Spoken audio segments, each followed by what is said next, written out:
다만 이뿐 아니라 우리가 환난 중에도 즐거워하나니 이는 환난은 인내를, 인내는 연단을, 연단은 소망을 이루는 줄 알미로다. 소망이 우리를 부끄럽게 하지 아니함은 우리에게 주신 성령으로 말미암아 하나님의 사랑이 우리 마음에 부은 바 됨이니 우리가 아직 연약할 때에 기약대로 그리스도께서 경건하지 않은 자를 위하여 죽으셨도다. 아멘.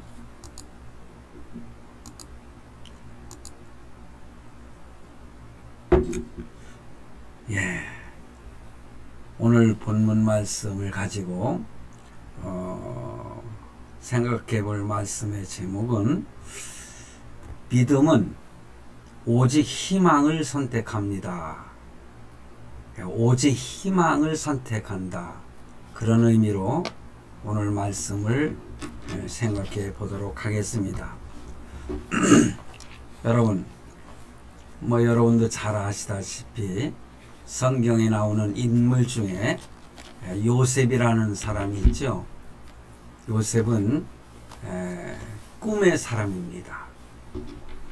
그런데 꿈의 사람인데 그 꿈을 성취하기까지는 그의 삶은 오직 고난의 연속이었습니다. 하나하나 이 시간 생각해 볼 수는 없지만은 결론은 그겁니다. 그러한 삶의 계속적인 고난이 왔지만은 그는 꿈이 있었기 때문에 끝까지 모든 고난을 이기고 자신을 또한 지키고 꿈을 성취했다는 사실입니다. 여러분, 우리가 살다 보면은 많은 고난을 겪게 되죠.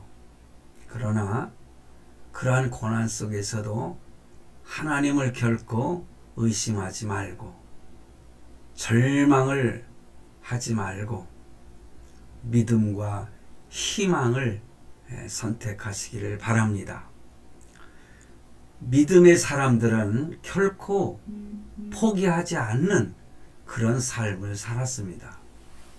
여러분, 믿음의 사람들은 결코 하나님의 역사를 의심하지 않습니다. 그러므로 그 믿음은 의심을 극복하게 되고 그 의심은 장애물을 보지만은 믿음이라는 것은 열려있는 길을 보게 되는 것입니다. 나는 길이요 진리요 생명이신 예수 그리스도를 향한 그 길을 보게 된다는 것이죠. 의심이라고 하는 것은 가장 어두운 밤을 보지만은 여러분, 믿음은 밝은 빛을 낮을 보게 되는 것이죠. 의심하게 되면은 한 발자국도 떼기에 두렵지만은 믿음은 하늘을 향해 날아오르는 것입니다. 의심이라고 하는 것은 누가 믿느냐라고 하는 것을 묻지만은 믿음은 내 자신이 믿는다. 이렇게 대답을 합니다. 그러므로 믿음이 있는 사람은 의심을 포기할 뿐만 아니라 절망하지 않는다는 것입니다. 그리고 오직 중요한 것은 희망을 선택하는 것입니다. 그러므로 우리는 소망을 선택하고 그 희망을 잃지 말아야 되는 것입니다. 그런데 우리가 또 생각할 것은요, 때로는요, 믿음은 안전한 삶을 선택하지 않습니다. 오직 모험을 선택하는 것입니다. 편안한 삶을 포기하고 성숙한 삶을 선택하는 것이죠. 그러나 믿음의 사람들이 포기하지 않는 것이 있습니다. 그거는 무엇입니까?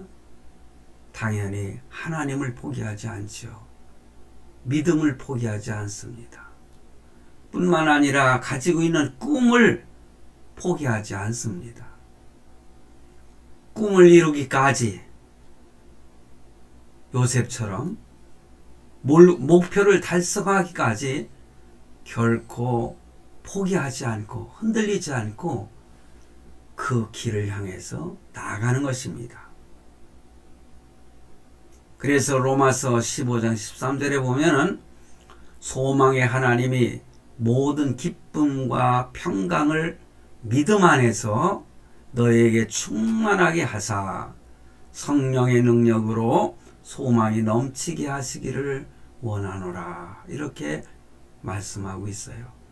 그러니 믿음이라고 하는 것이 얼마나 중요한지를 우리가 깨달아 알 수 있는 것입니다. 성도 여러분, 고난이 왔을 때에 고난 중에 우리가 꼭 기억할 사실이 있습니다. 오늘 본문은요, 믿음 안에서 희망을, 소망을 가지는 것이 얼마나 중요한 것인가를 잘 보여주고 있는 말씀인데, 우리가 살면서 때로는 큰 고난을 당하지만은 믿음으로 의롭게 되고 하나님의 자녀가 된 우리 성도들은 그러한 어떤 고난 속에서도 기쁨을 노래하는 여유 있는 성도의 삶이 된다는 것입니다. 우리가 살다 보면은 고난이 오죠. 그런데 그 고난을 당할 때마다 꼭 기억할 사실이 있습니다. 마음에 새기시길 바랍니다. 그건 뭐냐? 예수님도 고난을 당하셨다는 사실입니다. 나만 겪는 고난이 아닌 것입니다. 어떤 찬양에도 그런 말이 있죠. 나만 홀로 겪는 고난이라고 생각하지 마라. 예수님도 고난을 당하셨다는 거죠. 오늘 찬송하면서 그 찬송 가사 중에 2절 그 세 번째 보면은 주님도 때로는 울기도 하셨네. 이런 표현을 하고 있어요. 예수님이 고난이 올 때에 사실 하나님이신 예수께서 얼마나 고통스러우셨겠어요. 그러나 이것은 우리 인간이 겪는 고통을 느끼시기 때문에 눈물을 흘리신 것이죠. 정말 인간적인 모습도 우리가 예수님에게서 찾아볼 수 있잖아요. 왜냐? 예수님은 참 인간이시고 참 하나님이시기 때문에 그렇죠. 예수님도 꼬집으면은 아픔을 느끼시는 분이었습니다. 여러분, 십자가의 못을 박아 죽으셔야 되는데 얼마나 고통스러움을 느끼시겠습니까? 그러니 예수님께서 겟세마네 동산에서 하나님께 기도할 때 주여 이 잔을 내게서 지나가게 하옵소서. 십자가를 지지 않으면 안 됩니까? 이렇게 하나님께 호소하시는 거예요. 그렇지만은 모든 인류를 위한 고통이시기 때문에, 당하는 고난이시기 때문에 내 원대로 마옵시고 아버지의 원대로 하옵소서. 하나님의 뜻을 따르셨습니다. 그러니 예수님도 고난을 당하셨다는 것이고, 그래서 오늘 우리가 예수님을 닮는다고 하는 것은 그 고난의 자취도 우리는 따라가는 사람이 되어야 됩니다. 예수님께서도 자기 십자가를 지고 나를 따르는 자가 참 내 제자라 이렇게 말씀하셨지 않습니까? 그처럼 주님의 고난을 따라가면은 고난이 고난으로 끝나는 것이 아니라 주님께서 부활하신 것처럼 반드시 회복의 은총과 축복과 영광을 맛보게 될 것입니다. 그리고 고난 중에는요, 하나님이 우리를 향해서 더 가까이 오신다는 사실이에요. 늘 가까이에 계시지만은 우리의 삶 속에 직접 관여를 하신다는 것이죠.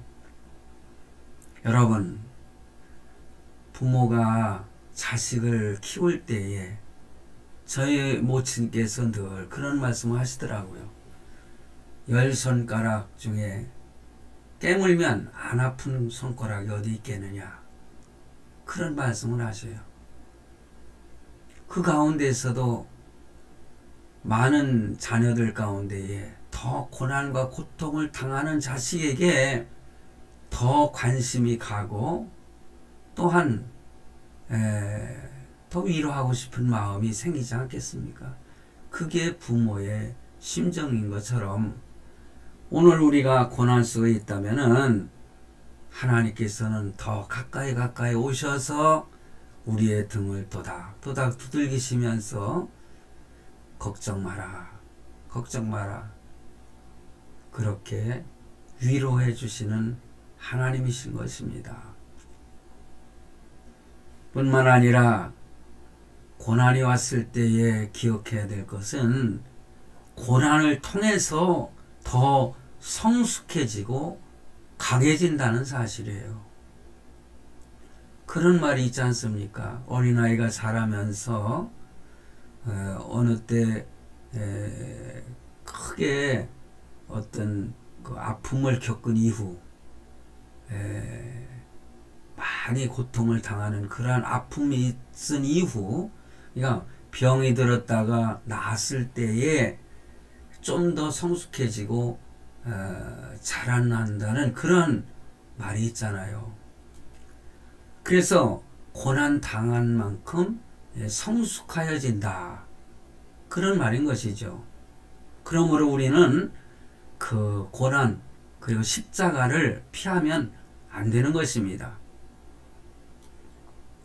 어떤 분들은 고생은 젊어서도 한다 그런 말이 있잖아요. 고난이라고 하는 것은 때로는 돈을 주고도 사야 된다. 사실 그럴 필요가 어디 있겠는가 그렇게 생각하겠지만은 옛말에 그렇게 고난이 올 때에, 어려움을 당할 때에 얼마든지 이길 수 있다고 하는 긍정적인 그런 생각을 갖게 하기 위해서 그런 말을 한 것으로 생각이 듭니다. 그러므로 고난을 당한 이후에는 그런 사람은 더욱 강해진다고 하는 의미로 볼 때에 고난이라고 하는 것, 우리가 회피해서는 안 되고 고난이 왔을 때에 그것을 잘 극복할 수 있는 지혜가 있어야 된다, 그런 것입니다. 대부분이 우리 지구촌에 보면은 더운 지방이 있고 추운 지방이 있잖아요. 대개 보면은 추운 지방에 사는 사람들이 굉장히 생명력이 강하지 않습니까? 식물도 마찬가지더라고요. 더운 지방에 사는 사람들은 때로는 병도 잘 걸리고요, 오래 살지도 못한다는 거예요. 오히려 추운 지방에 사는 사람들이 더 생명이 길게 그렇게 장수한다, 그런 말이 있는데 이것이 정비례하는 것은 아니지만은 대부분이 그렇게들 생각하고 있지 않습니까? 그래서 더운 지방에 사는 사람들은 평균 수명도 40세 정도밖에 되지 않는다, 그런 말도 제가 읽어봤습니다. 그러므로 따뜻한 환경이 꼭 좋은 것만은 아니라는 것이죠. 어린아이가 자랄 때에 오히려 잡초처럼 자라는 것을 권장하지 않습니까? 정말 곱게 성장한 아이들은 자라나서 고난이 올 때에 더 견디지 못하고 쓰러지는 경우가 많이 있지 않습니까? 그러므로 지금 내가 어려움과 고난을 당한다 할지라도 십자가의 고난을 생각하면 예수님도 나처럼 고난을 당하셨는데, 그리고 고난을 통해서 우리가 더 성숙해져 갈 수 있다면은 그것도 하나님이 주신 복이 아닌가, 저는 그렇게 생각을 해 봅니다. 오늘 본문 3절과 4절 말씀에 이런 말씀이 있습니다. 다만 이뿐 아니라 우리가 환난 중에도 즐거워하나니. 예, 환난 중에도 즐거워한다는 거예요. 지난주에도 제가 말씀을 드렸죠.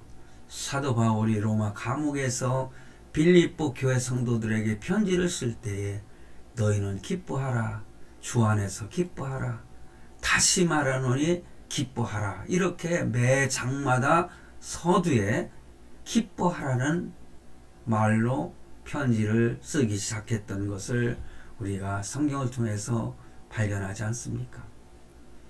그래서 이는 환난은 인내를, 환난이 왔을 때 인내가 생기게 되고, 인내는 그 인내할 때 연단을 받는 것이죠. 연단은 소망을 이루는 줄 압니다. 어떤 꿈이 있을 때 이런 과정을 통해서 그 소망, 그 희망을 이루게 된다, 그런 것입니다. 그러므로 환난은 인내를, 인내는 연단을 낳습니다. 그래서 연단이라고 하는 것은 헬라어 의미로 보면은요, 성품이라는 것이더라고요. 사람됨. 그러니 연단은 그 성품과 사람됨을 말하는데, 그래서 환난은 인내를, 인내는 뭐예요? 성숙한 인격을 만든다, 그런 의미로 우리는 생각해 볼 수가 있습니다. 그러므로 환난 중에서도 기쁨과 즐거움을 잃지 말아라, 그런 말씀이죠. 역설적으로요, 성경은 역설적인 내용이 많이 나오지 않습니까? 우리는 어떤 문제를 만나도 염려하지 말고 오히려 문제가 생겼을 때에 더욱 감사하고 헌신하라는 것이죠. 역설적인 의미로 저는 말씀을 드립니다. 왜냐? 문제는 나만 당하는 것이 아니기 때문에 그렇습니다. 하나님께서 나를 사랑하지 않기 때문에 당하는 문제가 아니라는 것이죠. 문제라고 하는 것은요, 자연스러운 것입니다. 그러므로 성도에게 주어진 문제는 낙심하라고 주어진 것이 아니라 오히려 승리하라고 주어진 것이다. 성경은 여러 군데에서 이런 진리를 우리에게 가르쳐주고 있습니다. 문제를 문제화하지 말라. 제가 늘 사용하는 어법입니다. 어떤 어려움이 왔을 때, 어떤 문제가 생겼을 때 이것을 문제화하지 말라는 것입니다. 자연스럽게 받아들이고 여유 있게 이것을 어떻게 하면은 해결할 수 있을까? 어떻게 하면은 극복할 수 있을까? 이것을 생각해야지, 아이쿠 큰일 났구나, 그러면서 호들갑을 떨고 그러면서 자꾸만 두려워하고 그러면은 그 문제를 해결할 수 있는 지혜가 생기지 않는 것입니다. 그러므로 우리는 문제를 문제화하지 말고, 우리는 그 믿음 안에서, 우리는 믿음의 사람들이잖아요. 믿음 안에서 우리는 희망을 가져야 된다, 그런 말씀이죠. 그러므로 오늘 제목에 믿음은 오직 희망을 선택합니다, 그랬어요. 믿음은 오직 희망을 선택하는데 그 희망은 우리를 결코 실망시키지 않는다는 것이죠. 오늘 본문 5절 말씀을 보세요. 소망이 부끄럽게 아니함은 우리에게 주신 성령으로 말미암아 하나님의 사랑이 우리 마음에 부은 바 됨이니. 바로 이 구절에서요, 여기 소망이 부끄럽게 아니함은 이라는 말, 그게 쉽게 그렇게 금방 이해가 되는 말씀은 아닌 것처럼 느껴지지 않습니까? 저도 그랬어요. 그래서 여러 성경을 찾아보고 공동 번역에도 찾아보니까는요, 공동 번역 성경은 이렇게 했어요. 이 희망은 우리를 실망시키지 않습니다. 그랬어요. 아주 쉽게 해석을 해놨습니다. 이 희망은 우리를 결코 실망시키지 않는다는 거예요. 내가 어떤 희망을 가졌을 때에 내가 가지고 있는 이 희망, 이 소망이 결코 나를 실망시키지 않는다. 그런 것입니다. 그러므로 꿈의 사람이 되라는 거죠.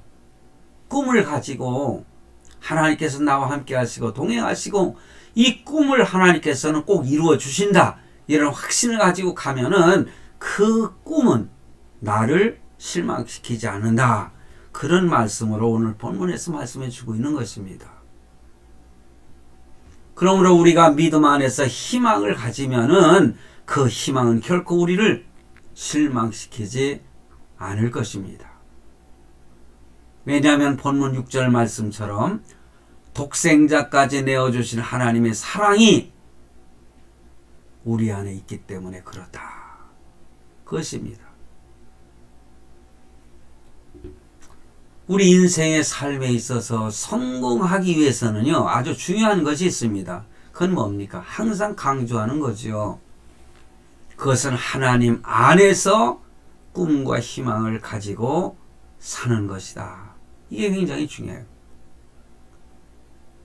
그리스도 안에서, 하나님 안에서. 여러분, 우리가 꿈을 잃어버리면 모든 것을 다 잃어버리게 되는 거 아니겠습니까? 꿈이 없는 곳에는 눈물만이 있는 것입니다. 그러므로 우리는 최선을 다해서 지금 가지고 있는 소중한 꿈, 그것을 계속적으로 간직하고 잃어버린 꿈은 뭡니까? 다시 찾아야 되는 것입니다. 어떤 어려움이 왔을 때 실망이 되고요. 때로는 좌절도 올 수가 있어요. 저는 과거에 목회하면서 그런 경험을 몇 번 했습니다. 제가 예배당을 건축하고 나서 큰 고통을 당했을 때에 정말 말할 수 없는 그 고통이 오더라고요. 누구에게 표현할 수도 없죠. 식구들에게 그것을 표현할 수도 없죠. 남편으로서, 가장으로서, 교회 안에서도요, 목회자이기 때문에 의연한 척하고 그것을 참 견뎌냈던 것을 지금도 생각하면 아찔합니다. 마음이 싸늘하고요. 항상 가슴에 뭐가 텅 빈 것처럼 공허한 거 있죠. 내가 지금까지 이만큼 왔는데 이것이 그냥 한순간에 다 날아가 버렸다. 그랬을 때에 너무나 공허함을 느끼는 거예요. 그러면서 야, 이건 내가 정말 계속해서 목회를 해야 되는 것인가? 막 그런 생각에 사로잡히게 되고, 그럴 때 사단이가 와가지고 자꾸만 유혹을 하는 거예요. 야, 포기해라. 포기해라. 그런데 목회라는 걸 포기해서 되겠습니까? 우리 인생의 삶을 포기해서 되겠습니까? 이 어떤 사람들은 그런 좌절과 어려움이 있을 때에 자기의 목숨까지도 끊어버리는 사람들이 있지 않습니까? 그러나 우리 믿는 믿음의 사람들은 결코 그래서는 안 되죠. 왜냐? 하나님이 내 편이시고 하나님이 나와 함께 하시고 동행하시기 때문에, 그러므로 우리는 그리스도 안에서 흔들리지 말아야 돼요. 믿음으로 극복을 해야 되는 것입니다. 그러므로 지금 가지고 있는 그 소중한 꿈을 계속 간직하고 잃어버리려고 하는 그 꿈조차도 우리는 다시 찾아야 되는 것이죠. 그래야 우리 영혼은 날마다 새로움을 경험하게 되는 것입니다. 왜 사람들이 꿈을 잃어버릴까요? 여러 이유가 있겠지만은 가장 큰 이유는 뭡니까? 실망이지요. 좌절이지요. 어떤 분은 일이 잘 안 되니까 실망해서 꿈을 잃어버리고, 어떤 사람은 믿었던 사람에 대해서 실망했을 때에 꿈을 잃어버리는 사람도 있을 수 있습니다. 사람에게 실망할 때에 큰 좌절이 올 수가 있어요. 믿었던 사람에게 배신을 당했을 때에 그 어려움. 저도 목회를 하다가 그런 경험을 많이 합니다. 저는 사람을 참 잘 믿어요. 그래서 어떤 분 그렇더라고요. 나보고 바보래요. 사람을 너무 잘 믿는다는 거예요. 그런데 믿음의 사람이 또 사람을 못 믿으면 안 되잖아요. 내가 사기를 당해도 믿어주는 겁니다. 그러나 정신은 차려야 되겠지요.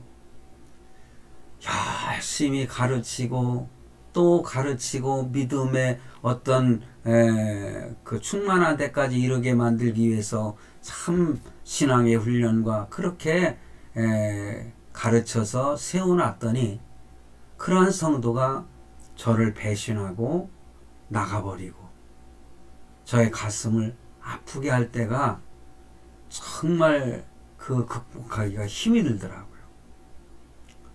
그러나 믿음으로 그런 모든 것을 극복하게 되었습니다. 그러므로 가장 큰 실망이 무엇일까요? 다른 환경이나 다른 사람에게서 오는 것이 아니라 때로는 나 스스로에게 실망할 때, 그때가 가장 큰 실망이 될 수밖에 없는 거 아니겠어요? 내가 나 때문에 실망하게 되면은 자기의 목숨도 끊는 사람이 있지 않습니까? 자살은 믿음의 행위가 아니죠.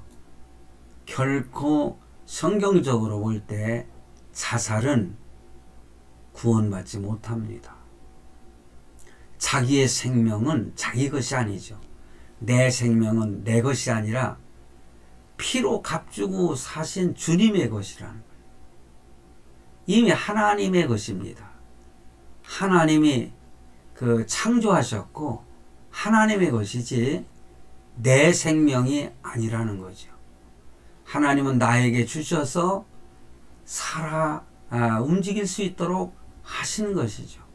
그러므로 내 목숨도 내 마음대로 끊어서는 안 되는 것이에요. 내가 내 생명을 끊는 것은 뭡니까? 나를 살인하는 것이라 이렇게 말씀드릴 수 있는 것입니다. 그러므로 큰 실망이 왔다 해서 무슨 자살을 한다거나 큰 우울증에 빠져가지고 자살한다거나 이런 충동을 주는 것은 그는 마귀 사단이가 하는 짓이지 성령 하나님께서 하시는 일은 아닌 것입니다.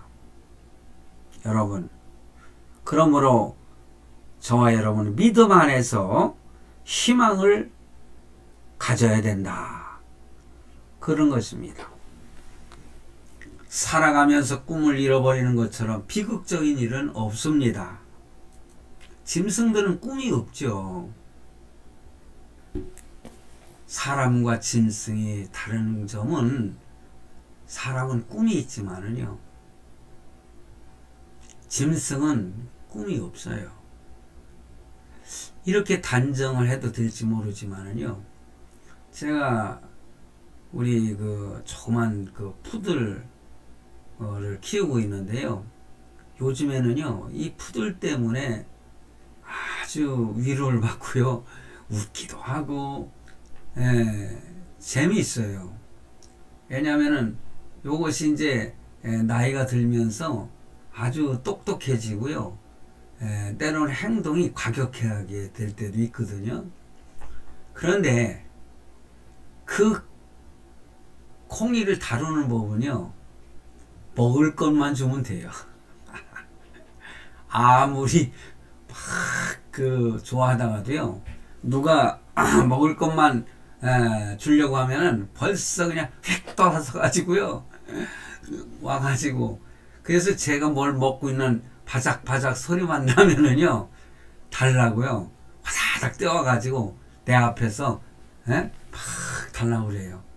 그럼 앉아. 그러면 이렇게 앉아가지고 턱 하니 그게 달라는 거죠. 그래서 제가 주는 방법이 있어요. 제 집사람은 땅에다가 이렇게 아니 바닥에다 이렇게 떨쳐서 주는데 저는 꼭 예를 들어서 만약에 사과를 먹다가 이 사과를 잘 먹어요 이놈이. 이 사과를 입으로 이렇게 떼어가지고 요만하게 잘라가지고 손에다 딱 해가지고 이렇게 주거든요. 다른 고기를 줄 때도 그러고. 그래 내 손만 이렇게 내밀면은 막 달라고 막 이렇게 하고요. 그래서 이제 다 먹었다 하고서는 하잖아요. 그러면 요놈이 언제 봤다는 식으로 휙 돌아서 그냥 가버리는 거예요. 아주 때로는 그럴 때 배신감도 느낀다니까요. 제가 왜 이 말씀을 드리는 거 아니? 사람과 짐승은 다르죠. 먹는 것 가지고 유혹할 수도 없는 것이 인간 아닙니까? 생각이 있잖아요. 인간은. 짐승은 생각이 별로 없어요. 그냥 먹는 것만 주면 좋아합니다. 사람은 꿈이 있는 것이죠. 내가 이렇게 살아도 내가 열심히 돈을 벌어서 좋은 아파트도 사고 또 좋은 차도 사고 잘 먹고 잘 살아야지. 또 아이를 잘 교육을 시켜가지고 훌륭한 아들, 훌륭한 딸로 키워야지. 이런 꿈이 있지 않습니까? 근데 짐승은 그렇지 않잖아요. 그러므로 우리 인간은 꿈이 있기 때문에 정말 그 문화도 발전하고 사회도 발전하고 과학도 발전하고 크게 꿈이 있기 때문에 그렇지 않습니까? 지금은 뭐 인터넷을 넘어서 AI 시대라고 하지 않습니까? 근데 짐승들은 그런 것을 할 수가 없는 거지요. 그러므로 성도 여러분, 꿈이라고 하는 것이 얼마나 소중한 건지 알아야 됩니다. 그래서 믿음을 가진 성도들은 꿈을 포기하지 않습니다. 잃지 않습니다. 우리가 진정 사람답게 살려면은 내가 어떤 것을 해야 되겠다, 어떤 목표를 세우고 그 꿈을 이루기 위해서 정진해 가는 것입니다. 우리는 꿈꾸는 사람이 되어야 합니다. 실패해도 꿈을 잃지 말고 힘이 들어도 꿈을 잃어버리지 않는 믿음의 사람이 되시길 바랍니다. 꿈이 죽어버리면은 우리 영혼도 점차 시들시들해지고 죽어가는 것입니다. 그러나 꿈을 회복하게 되면은 우리 영혼도 점차 점점 살아나게 되는 것이죠. 우리가 어떤 그 신앙생활이나 교회생활이나 사회생활이나 이 모든 것들 보면은 침체기가 있지 않습니까? 때로는 권태기도 있어요. 남녀가 사랑을 해도요, 뜨거운 사랑으로 불타오르지만은 지나다 보면은 때로는 권태기도 오고 그래서 시들시들해져 버리고 이런 때에 극복하지 못하면은 문제가 발생하게 되는 거 아니겠어요? 근데 권태기가 왔을 때에 때론 침체기가 왔을 때에 어떤 사업을 위해서 돈을 벌기 위해서도 어떤 일을 할 때에도 이런 때로는 침체기가 있을 수 있어요. 어떤 문제로 인하여서. 그러나 그런 것을 잘 극복하게 되면은 우리가 그런 거 있잖아요. 개구리가 이렇게 움츠리는 것은 더 멀리 뛰기 위해서 그렇다 이거예요. 때로는 우리가 어려움이 있을 때 이것은 하나님께서 더 많은 것을 주시기 위한 하나의 전조다. 우리는 그렇게 생각하고 흔들리지 않는 성도가 되어야 될 줄로 믿습니다. 그러므로 중요한 것은 그런 침체기라든가 권태기를 빨리 극복하고 새롭게 꿈과 희망을 가지고 일어서야 하는 태도, 이게 중요한 것입니다. 오늘 제목이 뭐예요? 믿음은 오직 희망을 선택한다. 그렇지 않습니까? 그런데 믿음은 오직 희망을 선택하는데 여러분 살다 보면은요 부담이 되는 일들이 있을 수 있어요. 마음에 큰 부담이 오는 그것을 사랑의 부담이라고도 할 수 있고 그러나 사랑의 부담은 우리가 적극적으로 짊어질 줄 아는 사람이 지혜로운 사람입니다. 여러분 희망을 가지고 살면은 우리가 실망은 사라지게 되어 있어요. 그래서 우리는 웅크린 상태에서 좀 전에 말씀드린 것처럼 개구리가 멀리 뛰듯이 일어나는 것입니다. 중요한 것은 뭐냐? 바로 꿈과 희망을 향해서 힘찬 발걸음을 내디뎌야 된다. 지금보다 더 실천하고 행동하고 헌신하고 조금 더 동참하고 조금 더 시도를 하는 것입니다. 그러므로 영어에 이런 말이 있습니다. 트라이엄프라고 하는 거예요. 승리라는 의미도 있어요. 트라이엄프. 근데 여기서 트라이라는 것이 뭐예요? 시도한다는 것이 행동한다. 그거 액트도 있지만 트라이 행동한다. 시도한다. 그러므로 트라이엄프는 시도를 해야 얻어지는 거다. 그런 의미를 가지고 있다고 합니다. 제가 영어 전문가는 아니지만 그래서 아무리 희망을 가지고 있어도 희망을 향해서 발걸음을 내딛어야 된다는 거죠. 내가 해야 할 일을 하지 아니하고 내가 져야 할 그러한 거룩한 부담과 십자가를 지지 않으면은 희망은 그저 희망으로 끝나고 열매는 없게 된다는 것입니다. 우리는 신앙생활을 할 때에 항상 적절한 사랑의 부담을 져야 됩니다. 자기 십자가를 지고 나를 따르라 말씀하신 주님의 음성을 우리는 듣고 실천을 해야 됩니다. 그러므로 적절한 사랑의 부담을 가지고 신앙생활을 하겠다는 마음을 가져야 된다. 왜냐하면 이 적절한 사랑의 부담을 지지 않고 신앙생활을 하게 되면은 어떤 결과가 오느냐? 영혼이 가벼워지고 인간관계가 가벼워지는 거예요. 무게가 없어지는 거예요. 인생이 가벼워져 버리고 말기 때문에 그렇습니다.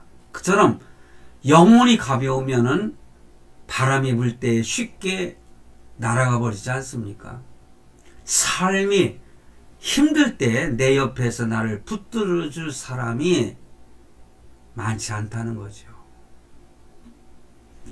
사람은 적절한 부담이 있어야 그 부담이 시련의 날에 고난이 올 때에 시련이 올 때에 나를 지켜준다.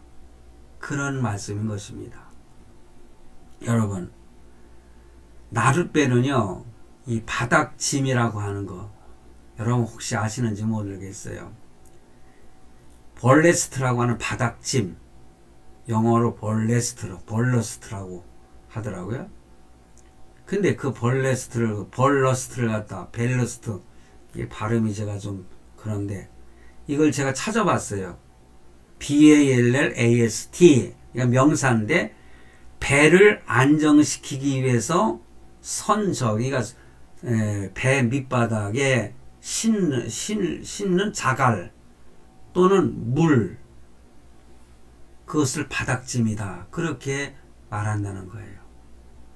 그러니 요트라고 하는 것이 바다의 엄청난 파도에 이렇게 엎어졌다가도 다시 원상을 회복할 수 있는 것은 이러한 밑바닥에 무거운 바닥짐이 있기 때문에 그렇다는 거죠. 여러분 우리가 큰 배도 마찬가지예요. 큰 배도 선박 평형수라고 하지 않습니까? 평형수. 큰 배도요. 그 가장 밑바닥에 거기에 물을 잔뜩 싣습니다. 그걸 평형수라고 해요. 그게 있을 때에 바람이 불어 조금 흔들려도 제자리를 찾게 되고 이런 그래서 어떻게 보면은요 이 밑바닥에 무거운 어떤 바닥짐 이런 벨러스트라고 하는 이 바닥짐을 갖다가 실는 것이 어떻게 보면은 참 왜 무거운 것을 배 밑창에다가 실느냐, 어리석은 것이 아니냐, 뭐 이렇게 생각하는 사람들도 있을 수는 있겠지만, 그게 없으면은 배가 중심을 잃고 파선하게 된다는 거죠. 엎어진다는 거죠. 그래서 파도가 치는 날에 그 파도를 헤쳐나갈 수 있는 것은 바로 선박, 평형수, 그런 물, 평행을 이루게 하는 물 때문에 그렇다는 거죠. 선박의 중심을 잡기 위해서 선박에 실려있는 물, 이 평형수, 바로 신앙생활에서 마중물이라는 것도 우리가 잘 알지요.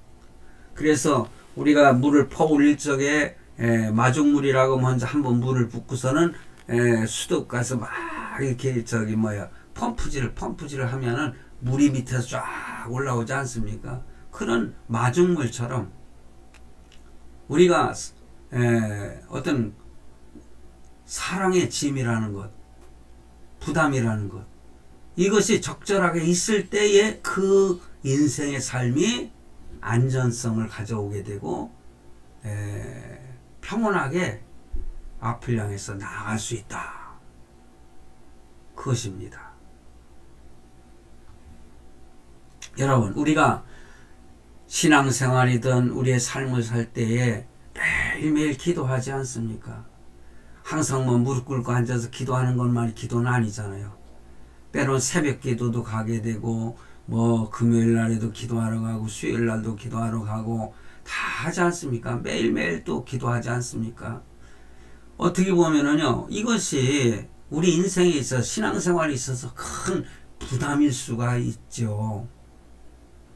때로는 11조 헌금을 해야지, 감사헌금도 해야지, 가지가지 헌금을 해요. 종류도 많지요. 교회에서 헌금 가지가지 많이 만들어냈어요. 계절 헌금이니 많지 않습니까? 그 얼마나 큰 부담이 됩니까? 어떤 사람은 11조 헌금 하라고 하면 그 교회도 안 나오는 사람도 있어요. 왜냐, 그것이 부담이 된다는 거죠. 근데 하나님 앞에 그것이 드려졌을 때에 하나님께서 가만히 계시겠습니까? 저는 11조 헌금해야 부자 된다. 11조 헌금해야 문제가 해결된다. 11조 헌금을 해야 더 큰 하나님의 사랑을 받는다. 저는 그렇게 말씀드리는 것이 아닙니다. 그것은 성경적으로 하나님 앞에 드려야 될 그런 목록들이 있기 때문에 자연스럽게 신앙생활하면서 자연스럽게 하는 것인데, 이것이 짐이 된다면 선한 짐이라 부담감이라 생각을 하면 되는 것입니다. 그렇게 했을 때에 인생에 어려움이 있을 때, 어려움을 만날 때에 나에게 큰 힘과 능력과 위로를 주고 내가 거뜬히 그 어려움을 떨치고 일어날 수 있게 되는 것입니다. 무엇이든지 대가를 치르지 않으면 사랑의 끈은 느슨하게 되는 것입니다. 그러니까 조금 실증이 나고 조금 어려움이 생기면은 영혼이 가볍기 때문에 또 다른 곳으로 눈을 돌리는 경우가 생기지 않습니까? 그래서 사람은 공동체에 가든지 어디를 가든지 간에 자신의 의미를 살리고, 그로 말미암아 삶의 의미를 살리려면은 최선을 다해서 이러한 사랑의 부담을 지려고 하는 그런 마음이 있어야 된다. 성도 여러분, 지금 하나님 나라를 위해서 무엇이 필요한 것인지 관심을 한번 기울여서 살펴보시길 바랍니다. 그리고 나름대로 사랑의 부담을 질 수 있기를 바랍니다. 받은 은혜에 감사한 마음이 있다면은 하나님의 영광과 교회를 위해서 항상 기쁜 마음으로 헌신의 손길을 펼 수 있어야 되는 것입니다. 마음만 먹고 생각만 있다고 해서 열매로 맺어지는 건 아니잖아요. 그래서 이런 말이 있어요. think는 in크가 있어야 된다. 여러분, think, think, 생각이죠. 근데 잉크, 여러분 잉크는 뭡니까? 잉크라고 하는 것은 제가 찾아보니까는요, think는 생각하다, 잉크는 잉크라는 거예요. 우리가 찍어는 잉크지만은 서명하다. 이건 행동을 말하는 거예요. 그러니 생각으로 끝나지 말고 행동으로 옮겨야 한다. 거룩한 사랑의 부담은요, 이렇게 생각만 해서는 열매가 없다는 거죠. 서명을 하듯이 행동으로 옮겨졌을 때에, 그래서 때로는 나라와 나라끼리 어떤 계약을 할 때 우리는 이렇게 해야 되겠다 해서 MOU도 체결하고 나중에 그걸 실천하는, 뭐 이름으로 인해서 나라와 나라 간의 어떤 무역도 이루어지고 투자도 하게 되고 그러는 거 아니겠어요? 오늘 우리의 삶도 마찬가지예요. 사랑의 부담을 갖는 것, 생각하는 것으로 끝나서 안 되고, 마음으로 마음 먹는 걸로 끝나서 안 되죠. 그거는 행동하는, 서명하는 그런 행동, 액트가 있어야 된다는 거예요. 그러므로 믿음은 오직 희망을 선택하죠. 그처럼 성숙한 믿음을 가지고 열매를 맺는 그런 삶을 살아가는 저와 여러분이 되기를 간절히 바랍니다.